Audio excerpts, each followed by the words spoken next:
All right, let's go deeper on this with Ahmet Keser, Associate Professor of Political Science and International Relations at Hasan Kalyoncu University, joining us from Ankara. Ahmet, good to have you.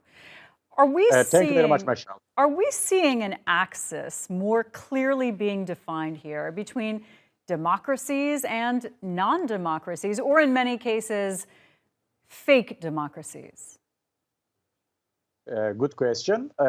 Normally, as you may understand, it is really very difficult to determine if we are really in a turning point, if we are witnessing a historical landmark. But this time, the situation is a little bit different.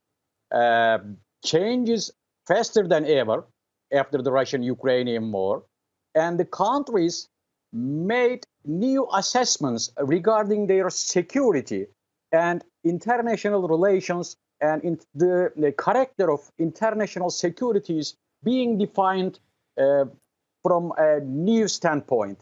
So that's why the Western democracies, I think, again, evaluated the situation, and this enforced them at least to take part in as a member of the NATO alliance. So now the developed democracies or Western type democracies on the one side of the security, let's say, structure, and then Russian and other, let's say, more dictatorial regimes on the other side. We can evaluate in this way, I think, the situation.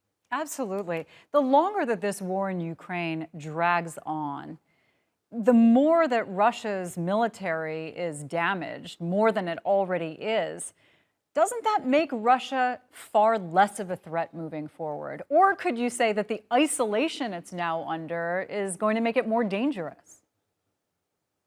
It is difficult to take the exact picture now if another Iron Curtain is just about to emerge or not.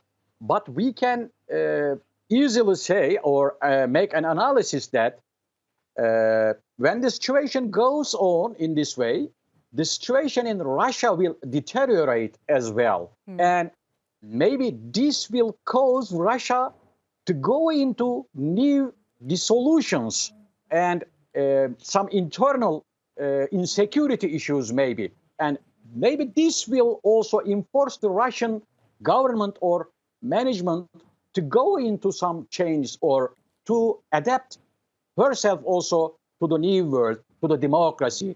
And maybe they will be enforced to change and to adapt themselves to the developing world in the future. We will witness, I think, during the next decade. Ahmet, do you have concerns that China could get involved in this? I mean, there are lots of reasons for China to stay away from this conflict. And in the beginning, we saw China refusing, for example, to supply Russia with airplane parts. But just this week, in fact, the U.S. sanctioned some Chinese companies for supplying Russia with some other high-tech equipment that it could use in its military machine. What do you think about China's stance on this and how it could evolve?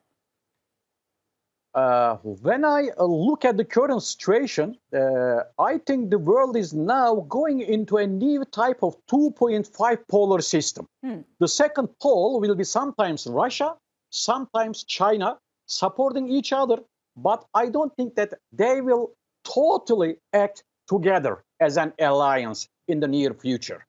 But China, I think, if they can find any geopolitical conjuncture to at least create any crisis or a chance for invasion of Taiwan, they will try to, I think, use this opportunity in the future. That's why sometimes the second pole will be replaced by Russia or fulfilled by China, and the 0.5 pole will be all those third world country type countries which try to stay neutral, not to be a part of both poles in the future, I think. Yeah, and NATO growing more and more wary of all of these changes. Ahmet, it is excellent to have this conversation with you. Thanks so much for joining us.